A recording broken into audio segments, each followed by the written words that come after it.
Assalamualaikum warahmatullahi wabarakatuh. Perkenalkan, nama saya Mutia Handini dari Tadris Ilmu Pengetahuan Sosial kelas 3A. Pada kesempatan kali ini saya akan mempresentasikan materi yang berjudul Manajemen Kurikulum Pendidikan. Jadi sebelum memulai, izinkan saya membacakan sebuah kutipan inspirasi dari Mahatma Gandhi, yaitu seorang politikus dari India, yang berbunyi, sebelum hiduplah seperti Anda akan mati besok, dan belajarlah seperti Anda akan hidup selamanya. Jadi kutipan ini tuh mengingatkan kita bahwa belajar adalah proses tanpa akhir. Pendidikan tidak berhenti ketika kita selesai sekolah aja gitu, tapi berjalan sepanjang kehidupan. Sebelum kita masuk ke materi nih, jadi apa aja sih yang akan kita bahas kali ini tuh di manajemen kurikulum pendidikan. Yang pertama, kita akan membahas tentang pengertian dan ruang lingkup manajemen kurikulum pendidikan. Terus yang kedua, kita akan membahas tentang prinsip dan fungsi manajemen kurikulum pendidikan. Dan yang ketiga, kita akan membahas tentang model penerapan manajemen kurikulum pendidikan di sekolah. Oke, sebelumnya kita akan membacakan latar belakang, yaitu adanya landasan hukum dan kebijakan dari kurikulum pendidikan, manajemen kurikulum pendidikan, maaf. Yang pertama, landasan dari manajemen kurikulum pendidikan sendiri diatur dalam peraturan pemerintah gitu. Yang pertama, ada Undang-Undang Nomor 20 Tahun 2003 tentang Sistem Pendidikan Nasional, atau kita bisa kenal dengan UU Sisdiknas. Jadi undang-undang ini tuh menjadi dasar utama penyelenggara pendidikan di Indonesia, termasuk dalam penyusunan dan pengelolaan kurikulum, baik di pendidikan formal, non formal maupun informal.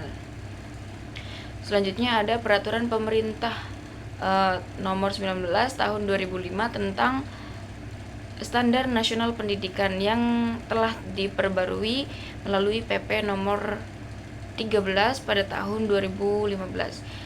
Peraturan ini mengatur standar isi, proses penilaian, dan pengelolaan kurikulum agar pelaksanaan pendidikan di Indonesia memiliki arah yang jelas. Selanjutnya ada Permendikbudristek nomor 12 pada tahun 2024 tentang kurikulum PAUD, jenjang pendidikan dasar dan menengah. Aturan ini menjadi dasar bagi penerapan kurikulum merdeka yang saat ini berlaku di sekolah-sekolah yang ada. Jadi manajemen kurikulum pendidikan bukan hanya urusan teknis di sekolah, tapi merupakan implementasi dari kebijakan nasional pendidikan. Selanjutnya kita akan lanjut ke pengertian manajemen kurikulum. Kita singkat saja tentang pengertian. Jadi dalam hal ini secara sederhana, manajemen kurikulum dapat diartikan sebagai seluruh proses pengelolaan kegiatan pembelajaran yang terencana, terorganisir, dan sistematis untuk mencapai tujuan pendidikan secara efektif dan efisien. Dalam hal ini, manajemen kurikulum tidak hanya menyusun daftar mata pelajaran, tetapi juga mencakup bagaimana proses belajar mengajar dilaksanakan, bagaimana sumber belajar itu disediakan, dan bagaimana hasil belajar dievaluasi. Jadi tujuan utama dari manajemen kurikulum adalah untuk meningkatkan kualitas interaksi antara guru dan peserta didiknya. Jadi hasil belajar ini tuh benar-benar mencerminkan kemampuan dan potensi yang ada pada diri siswa. Selain itu, manajemen kurikulum juga bertujuan memastikan bahwa kurikulum yang diterapkan itu selaras dengan kebutuhan masyarakat dan perkembangan zaman. Kemudian ada ruang lingkup manajemen kurikulum. Kita singkat saja, jadi ruang lingkup manajemen kurikulum itu terdiri dari 4 aspek, yaitu perencanaan kurikulum, pengorganisasian kurikulum, pelaksanaan kurikulum, dan evaluasi kurikulum. Jadi pada tahap perencanaan kurikulum ini tuh kayak menjadi fondasi utama dalam perencanaan. Jadi pihak sekolah menyusun tujuan, isi, strategi, serta model yang akan digunakan dalam perencanaannya gitu. Kemudian ada pengorganisasian kurikulum. Jadi tahapan ini tuh membagi tugas dan tanggung jawab antara guru, kepala sekolah, dan peserta pihak lain gitu. Tujuannya agar semua kegiatan itu berjalan lancar dan selaras. Selanjutnya ada pelaksanaan kurikulum. Di tahap ini tuh seluruh rencana ini tuh diimplementasikan atau dilaksanakan gitu dalam kegiatan belajar mengajarnya. Kemudian ada evaluasi kurikulum. Ini tuh untuk menilai sejauh mana kurikulum ini tuh diterapkannya itu efektif enggak gitu. Selanjutnya ada prinsip manajemen kurikulum. Prinsip manajemen kurikulum ini tuh ada 5. Yang pertama, produktivitas, demokratisasi, kooperatif, dan efektivitas dan efisiensi, serta berorientasi pada visi, misi, dan tujuan pendidikannya. Jadi fokus produktivitas ini tuh fokus pada hasil belajar peserta didiknya. Dari rancangan tadi tuh menghasilkan output apa gitu. Terus yang demokratisasinya itu semua pihak dari guru, siswa, dan juga masyarakatnya itu ada partisipasi dalam prosesnya. Terus yang kooperatif itu tuh pelaksanaan kurikulumnya itu adanya kerjasama yang harmonis antara seluruh unsur pendidikannya, dari kepala sekolahnya, gurunya, dan juga siswa atau peserta didiknya. Yang keempat itu ada efektivitas dan efisiensi. Jadi setiap kegiatan pembelajaran itu harus dirancang agar memberikan hasil yang maksimal gitu dengan waktu dan sumber daya yang terbatas itu. Terus yang terakhir ada semua kegiatan kurikulum harus mengarah pada pencapaian visi dan misi lembaga pendidikan serta tujuan pendidikan nasional. Kemudian fungsi manajemen kurikulum. Fungsi manajemen kurikulum itu ada 6, yaitu meningkatkan efisiensi pemanfaatan sumber daya kurikulum, meningkatkan keadilan, equity, dan kesempatan pada siswa untuk mencapai hasil yang maksimal, kemampuan yang dapat dicapai peserta didik, meningkatkan relevansi dan efektivitas untuk pembelajaran sesuai dengan kebutuhan peserta didik maupun lingkungan sekitar peserta didik, meningkatkan efektivitas kinerja guru maupun efektivitas siswa dalam mencapai tujuan pembelajaran, meningkatkan efisiensi dan efektivitas proses pembelajaran mengajar, meningkatkan partisipasi masyarakat untuk membantu mengembangkan kurikulum.